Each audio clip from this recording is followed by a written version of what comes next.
வந்த வினையும் வருகின்ற வல்வினையும் கந்தன் என்று சொல்ல கலங்குமே. செந்திநகர் சேவகா என்று திருநீரு அணிவார்க்கு மேவவாராதே வினை.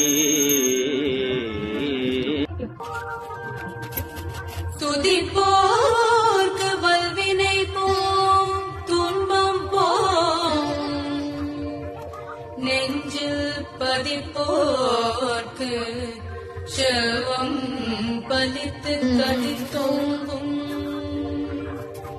நிஷ்டையும்